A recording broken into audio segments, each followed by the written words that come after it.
Hey guys, welcome to a beginner's tutorial for a game called Albion Online. I have been playing this game myself for about a month now, so I've gotten down a few of the tips and tricks of efficiently leveling your character in the way that you want your character, and some things to watch out for that I know I made as a mistake when I first started playing this game of like, oh, this looks interesting, oh, that looks interesting, and I haven't, if I could go back, I wouldn't have done that thing. I would have maybe put my time into grinding the right things to get my character to where I am now. So this is the character that I've been grinding for a little while. As you can see, I'm not too well off with the character yet, but I have been really focusing on leveling up efficiently here. So the first thing you're going to want to do when you are leveling up your character is to run these little green cracks in the ground. They will take you to a dungeon. There we go. So this is the Hidden Mines 1, and as long as you have a depths level gear or better, you should be able to run these pretty effectively. They're not going to kill you.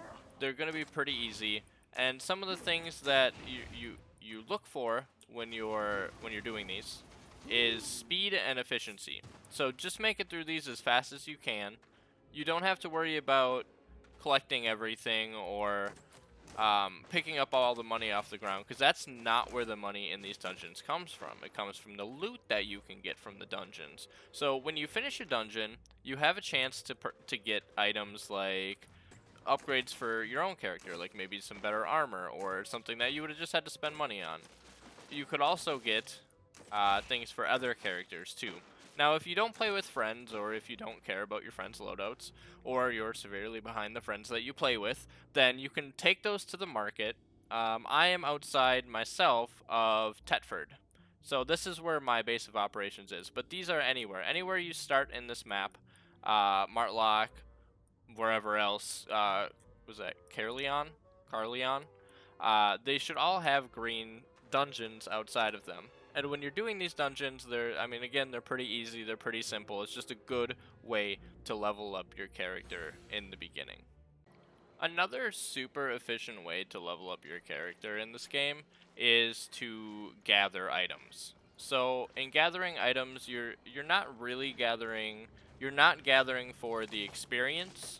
You're gathering, so you can see we get keys and fame there, but it's not going to benefit our weapons or armor in the way it directly. It's going to benefit it, and this is, in my opinion, as a beginner, the fastest way that you can get a large amount of money. So what are some things that you need to do this efficiently and profit from it as efficiently as you can? So one good thing to do, and I don't suggest leveling this up anywhere past adept tier. You don't need it as a beginner. The only reason I leveled up to expert is because I wanted to see how long it would take, and it takes a long time. It's really not worth your time or money to do that kind of thing. But you can see that we have Journeyman. Journeyman is super simple to get, but once we get to Adept, this is where the money starts to come in, because this is where you can start using the Lumberjack's cap, the garb, the boots, and the backpack. Alright, so we've collected wood, we've gotten some money, we've gotten some experience under our belt now. Where do we use that experience? How do we use the experience that we have earned? It's super easy, but I feel like the game really doesn't give you a clear understanding of what to look out for. So here we are in our dream board. If you're not sure how to get to your dream board, if you're playing on PC, you just press B. There we are. Dream board achieved.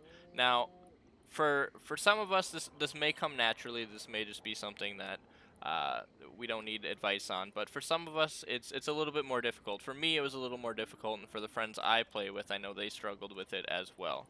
So it doesn't matter what role you pick. It's all going to be the same. So if you're not rocking a sword and heavy armor like I am, maybe you're rocking leather armor and archery, or sandals and mage equipment. It doesn't matter. It's all going to be the same. We can level it up, but this advice is still going to work for all of us. So we've got two adept items. The trek from novice to journeyman is super easy. It can take you 30 seconds. Just kill some things in the field, and you'll get there. Now, once we get from journeyman, this is where we can start choosing what we want to do. So again, the same here goes with armor. Once we get to journeyman, we can choose our armor. I suggest this is where the first bit of research that you're going to want to do, uh, heavy research on, is something that's going to provide you speed but adequate defense for your armor, and something that's going to reduce enemy damage. Those are the two things that I like to look out for when choosing an armor, along with something that you can heal with. As you can see with my armor right now, I have something that reduces enemy damage and slows, something that boosts my defense, and then generally right here, I'll run a dash. Anyway, so those are things to look out for when you're looking for armor. It's just things that will keep you alive as long as you can. Obviously, that is the purpose of armor. But really, know, this is gonna sound really stupid, know your role. All right? Don't step outside of your role. If you're a tank, level up to be a tank. If you're an archer, level up to be an archer. Like, focus on your weapons more. Uh, but if you're playing by yourself as a solo most of the time, even if you are playing a tank, you you're still going to want to level up your weapons first, because your armor will get you there.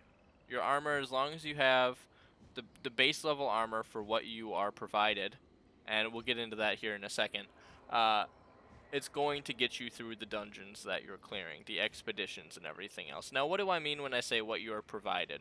So, when we're using, we'll go into the sword. Yeah, we're going to go into the sword here. So, when you get into this Adepts level sword, you get level 1 sword fighter.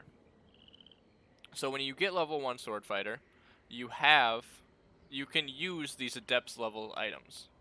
Now, that may seem like, well, yeah, of course I can use them, but no, you want to purchase these. This is where the money that we got from the tree collecting comes in handy, because now we march our rumpers right over to the store, the shop, and wherever you are, and we purchase whatever we can that's adept, because that's going to give us the largest damage boost that we can get. That's like, it's better than leveling up your skills, it's better than leveling up your armor, is getting better items. Now, so once we get there, we are going to have a choice here. We get to this adept area, and we have a choice to specialize in something like this. Do not do it. Don't do it. These will level up passively. Now we can get 10 to 20 learning points a day on items. So if you're grinding this game hard and every single day, you're going to want to use those learning points effectively. Now, how do we use our learning points effectively? Is exactly what I just said. Do not level up your specializations. They're going to level up passively. As you can see, I can spend 7 right here to learn this, but why would I do that when I'm not sure that tomorrow I'm going to continue using the carving sword? So this will level up. So when this little ribbon bar fills up to 64,991, then it'll level up passively and we won't have to use learning points on it. The only thing that learning points does is speeds it up once you get to this base bar right here. Now this base bar is generally 5 to 10,000, so you really are cutting off some of your time if you use that. And that is important because the sword fighter, your adept sword fighter little token here, the more you level it up, the better gear you can get. So once we get to level 10, we can get a broadsword. Now, again, the same thing with the adept stuff. As soon as you get to level 10, purchase your experts level items. It can be the cheapest one, it doesn't matter. Whatever, like if you want to use the broadsword all the way up to tier 100, you do you, man. Like, that's totally chill. Do that. But and then so 15 to 20, like, you just want to speed through those levels as fast as you can. Use your learning points as soon as you can. And now you have this thing right here. Now this is something that I only press on my weapons and armor, is auto learn. So that means as soon as you get to here, it's automatically going to spend your learning points on that item. Now, if you're not sure, like say that you only have 15 learning points and you're like, well, I'd rather have the learning points in my sword rather than my armor, then don't click auto learn for your armor and that kind of stuff. Only make sure that that's only clicked for the things that you want. So, once we get to level 30, we're going to purchase this, or these right here. And these right here, your master's equipment, are a huge buff to you. Super good. So this is where things start to get expensive. And this is where, once you get to these master's level items, this is where you're going to want to start leveling up other things that will make you money. Because questing, or not questing, dungeoning, I guess is the questing in this game, is going to give you some money, and if you get lucky, you're definitely going to have enough money to purchase your next level items. But a more sustainable in the early game form of currency is to know where you're at, right? So we are whoop, right here. So we can see that there's a lot of trees here.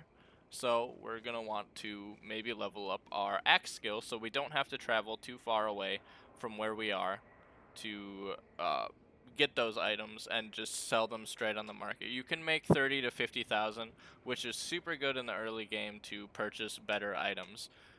And once we get there, whoops, sorry. If you start somewhere like, let's say we started in Fort Sterling. I don't even know if this is a place to start, but it's more icy, so there's going to be more places to mine. So maybe you would level up your mining skill first so that you don't have to travel super far away to get those things. Same with other things. Like if you are constantly next to a coast or whatnot, upgrade your fishing skill. If you find yourself getting bored with that kind of stuff, like go for skinning. Skinning will allow you to kill creatures, spend a little extra time, and skin those creatures, and there you are. Alright, so there's only a couple more things that I really want to talk to. We'll get to them quick, keep the video short for you guys. Some very, very good ways to level up are if you have an adventure challenge for a daily bonus, try to collect it every day. Doing one green dungeon will get you to around 1150 out of 1200. So you chop 5 trees and you've got 1200. Run a second dungeon, get some more loot. Boom, bing bang boom. We get that. We get these cool Novice's Tome of Insight, which you can use for fame. I personally am saving mine for when I get to those later levels that are hard. But the Tomes of Insight, what they do are they help level up your weapons here, so they'll give you fame towards whatever you have equipped. And when you do that, so, you know, like right now it's pretty easy to level these things up, but I'm assuming once we get towards 60, 70, 100, it's once we get 100, we're not going to go any further. But once we get towards 60 and 70, it's probably going to be a little bit more difficult to level up. So, always do your daily challenge. That's what's going to give you learning points as well. If you have premium right here, 10 bucks for 30 days. If you can't afford it, I highly recommend it. If you know you're going to play for 30 days, I highly recommend it. You can also purchase it for quite a bit of gold, but that's not until later game. Okay, but you get an extra 20 learning points a day and the ability to buy an island. Both super useful things that we can get into and a later date if you guys would like a tutorial on that. This right here is going to give us 10 more, so we can get up to 30 in a day if we have premium. But if you don't have premium, you can get your 10 a day by doing your daily bonus. Another good thing to look out for are expeditions. If you go to any city, there'll be a portal here, and you can do a solo expedition or group expeditions if you have groups that you'd like to do.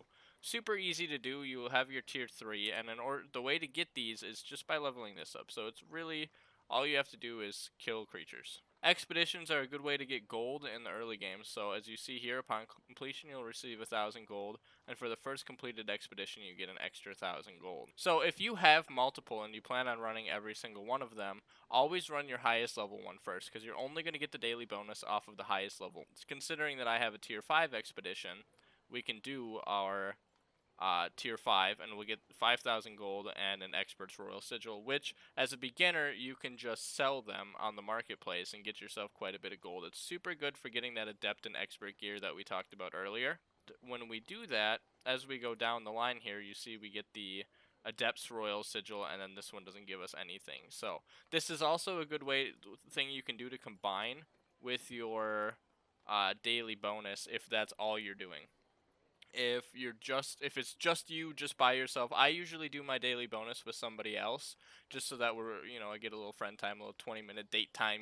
That's what I do personally, and then I'll run these challenges by myself. But these challenges won't give you gear, they just give you gold. So then the last thing we're going to talk about is our shop here. How we sell items, what the purpose of selling items is, and I mean, you guys know the purpose of selling items. You get yourself some gold, and it's super simple. For some reason, I struggled with it a lot when I first started, but you go to the marketplace. You can locate the marketplace on your map by pressing N, and it'll be this little gavel.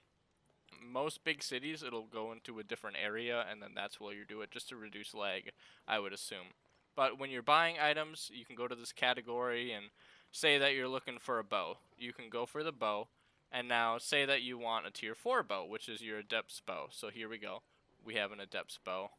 Same thing, Expert, Master, Grandmaster, Elder. As you can see, the price goes up quite a bit for every tier you go up, but you cannot use, if you are like an expert tier, you cannot use Elder's weapon. So always stick with your tier, but always try and get the highest tier that you can. Now your enchantments are also important. This is something that I like to look out for when I'm doing it. As long as, if I can afford a tier 3 or 3 enchantment, it's going to give me extra item power here, and it's going to give me extra damage per second and all this kind of other stuff here. You don't really have to worry about it, just know that your 3rd enchantment is definitely better than your 1 enchantment. And same thing with the quality. If you can get a good quality bow, it's going to give you extra. So you can see here, we have 66 physical damage per second,